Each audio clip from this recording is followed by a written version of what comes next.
मेरे प्यारे साईं भक्तों, आप सभी को ओम साईं राम। बाबा की प्रेरणा से आज मैं आपको अध्याय 2 साईं सच्चरित्र सुनाने जा रही हूँ।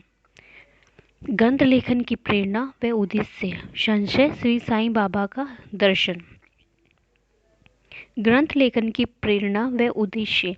जैसा कि पिछले अध्याय में बताया जा चुका है कि श्री साईं बाबा ने हैजा रोग को नष्ट करने के लिए किस तरह गेहूं पिसवाकर शिरडी गांव के सीमा पर फिकवा दिया था, और फिर ग्रंथकार हेमंत पंत ने साईं बाबा की जो लीलाएं सुनी, उनसे उन्हें हार्दिक प्रसन्नता हुई। आनंद का एक स्रोत काव्य रूप में प्रवाहित हुआ। इन सब पर चिंतन करने के बाद ग्रंथ लेखन के उद्देश्य का विचार करते हुए कि बाबा की इन लीलाओं से भक्तों को न केवल मनोरंजन होगा, बल्कि उनके लिए यह ग्रंथ शिक्षाप्रद भी सिद्ध होगा तथा उनके पापों का भी नाश हो जाएगा।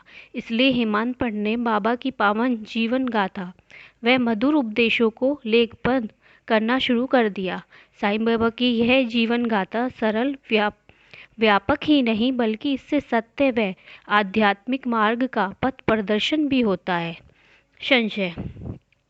श्री हेमंत पंत ने जब ग्रंथ लेखन का कार्य आरंभ कर दिया तो उनके मनोमस्तिष्क में संशय का बीज अंकुरित हुआ कि वे इस कार्य के लिए किसी भी प्रकार से अधिकारी नहीं है, क्योंकि उन्हें किसी की जीवनी लिखने का अनुभव ही नहीं है, ना वे किसी के बारे में कुछ जानते हैं।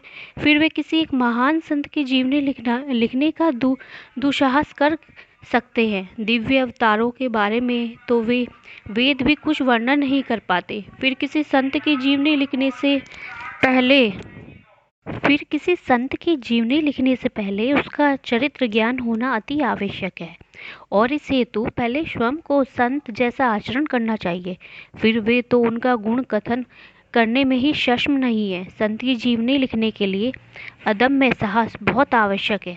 कहीं ऐसा ना हो कि संत की जीवनी लिखने के बाद लोगों के मध्य हास्य का पात्र बनना पड़े। इसलिए साईं बाबा की कृपा कोर पाने के लिए वे परमात्मा से प्रार्थना करने लगे। संत के चरित्र का लेखन करने से परमात्मा भी बड़े प्रसन्न होते हैं, ऐसा महाराष्ट्र के संत शिरोमणि ज्ञानेश्वर जी महाराज का कहना है। साधु चरित शुभ सरिस कपासु निरश विशद गुण में फल जासु, जो सही दुख पर छिद्र दुरावा वंदनीय जही जग जस पावा। भक्तों की भावना रहती है कि वे संतों की सेवा करें, और संतों का भी यह वैशिष्ट्य होता है कि वे अपनी कार्य प्रणाली द्वारा भक्तों से सेवा करवा लेते हैं। वास्तव में प्रेरक तो संत ही होते हैं, भक्त तो यंत्रवत होते हैं। शक संवत 1700 में कभी महीपति को संत चरित्र लिखने की इच्छा हुई, तो परमात्मा में संत कृपा से वह कार्य संपन्न हो गया। फलत कवि महीपति ने भक्त विजय, संत विजय, भक्त लीलामृत व संत लीलामृत जैसे ग्रंथों की रचना करी। इसी तरह शक संवत 1800 में दासगणु जी ने आधुनिक संतों के चरित्र पर भक्त लीलामृत व संत कथामृत की रचना की थी। संत कथामृत में दासगणु जी ने श्री साईं बाबा की जीवनी व अनमोल उपदेशों का सुंदर ढंग से वर्णन किया है। बांद्रा की रहने वाली श्रीमती सावित्री बाई रघुनाथ तेंदुलकर ने भी भजन रूप में श्री साईं बाबा की लीलाओं का वर्णन किया है।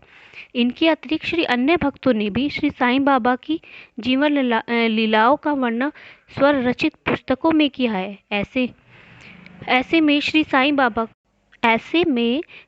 बाबा के जीवन पर श्री साईं सच्चरित्र ग्रंथ रचने की आवश्यकता आखिर क्यों हुई? इसका सीधा सा उत्तर यही है कि श्री साईं बाबा की जीवनी सागर की भांति अथाह और व्यापक है।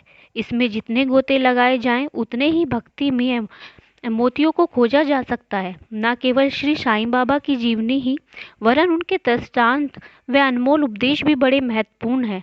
श्री साईं सच्चरित्र के पाठ से मन को शांति मिलती है। श्री साईं बाबा के उपदेशों को पढ़कर उनको जीवन में आत्मसात किया जाए, उनका श्रवण व मनन किया जाए, तो निश्चय ही मनोभिलाषाओं की पूर्ति होती है। श्री हेमंत पंत का कहना था कि इन्हीं सब बातों का विचार करके उन्होंने श्री साईं सच्चरित्र की रचना की।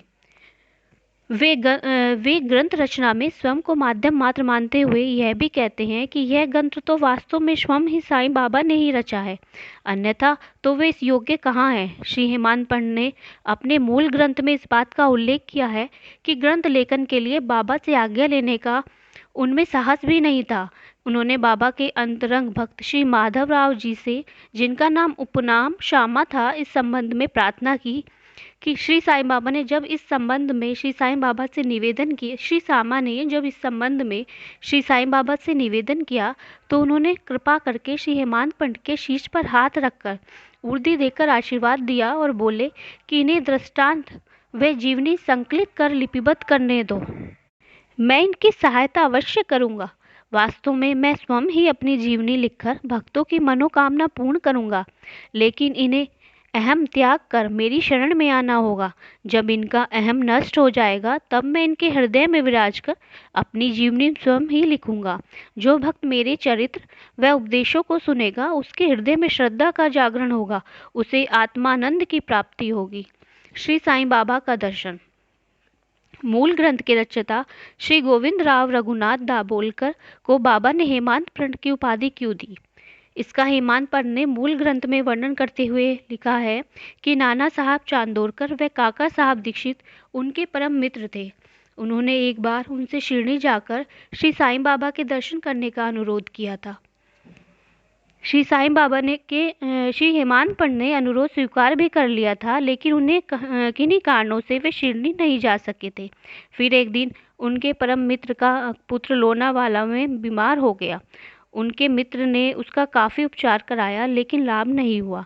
अंत में हारकर उन्होंने अपने गुरु श्री साईं बाबा का चित्र पुत्र के सिरहाने रख दिया, लेकिन तब भी कोई लाभ नहीं हुआ। उस समय श्री दाभोलकर ने विचार किया कि जब गुरु एक बच्चे को स्वस्थ नहीं कर सकते तो गुरु की उपयोगिता ही क्या है। ऐसे में शिरडी जाने से भी क्या लाभ है। यही सोचकर उन्होंने शिरडी यात्रा को स्थगित कर दिया। लेकिन जो होनी होती है वह तो होकर ही रहती है, इसमें मनुष्य कुछ भी नहीं कर सकता। श्री दाभोलकर के साथ भी ऐसा ही कुछ हुआ ये कि प्रांत अधिकारी नाना साहब व चांदोरकर बसई जा रहे थे। वे टांडा से दादर गए और वहां बसई की ओर जाने वाली ट्रेन की प्रतीक्षा करने लगे। क्योंकि ट्रेन के आने में अभी काफ़ी समय था, इसी बीच बांद्रा लोकल आ गई। चांदोरकर समय व्यतीत करने की दृष्टि से उस लोकल ट्रेन में बैठकर बांद्रा पहुंचे और श्री दाभोलकर से भेंट की। जब चांदोरकर को पता चला कि दाभोलकर ने शिरडी यात्रा स्थगित कर दी है तो उन्होंने उन्हें आड़े हाथों लिया और शिरडी यात्रा के पक्ष में काफ़ी तर्क भी दिए। फलस्वरूप श्री दाभोलकर ने तुरंत सामान बांधा और रात में ही शिरडी जाने का कार्यक्रम बना लिया। कार्यक्रम अनुसार वे दादर जाने वाली ट्रेन के डिब्बे में बैठ गए। ट्रेन छूटने ही वाली थी कि तभी एक यवन भी उस डिब्बे में आ गया। उस यवन ने दाभोलकर से उनके गंतव्य के बारे में पूछा तो दाभोलकर ने उसे सब कुछ बता दिया। तब उस यवन ने उन्हें बताया कि मनमाड़ वाली ट्रेन दादर नहीं रुकती, इसलिए आपको सीधे बोरीबंदर से होकर जाना पड़ेगा। इस तरह दाभोलकर अगले दिन करीब 9-10 बजे से पहले ही शिरडी पहुंच गए। 1910 में बाहर से आने वाले भक्तों के ठहरने का एकमात्र स्थान साठेवाड़ा ही था। दाभोलकर साठेवाड़ा में तांगे से नीचे उतरे तो उनकी प्रबल इच्छा हुई कि वे शीघ्र ही श्री साईं बाबा के दर्शन करें। उस समय श्री साईं बाबा के परम भक्त तात्या साहेब नूलकर मस्जिद से लौटे ही थे। उन्होंने दाभोलकर को बताया कि बाबा अभी मस्जिद के मोड़ पर ही हैं, चाहो तो अभी उनका प्रारंभिक दर्शन कर सकते हो। स्नान आदि करने के बाद उनसे भेंट भी कर लेना। नूलकर ने ऐसा जानकर दाभोलकर शीघ्रता से मस्जिद मोड़ पर पहुंचे और बाबा के श्री चरणों में झुक गए। उस समय उनकी प्रसन्नता का ठिकाना न था। उनकी भूख प्यास तो जैसे गायब ही हो गई थी। उन्हें सारा संसार साईं में नजर आने लगा। यह उनके शुभ संस्कारों का ही प्रतिफल था। ओम साई नमो नमः।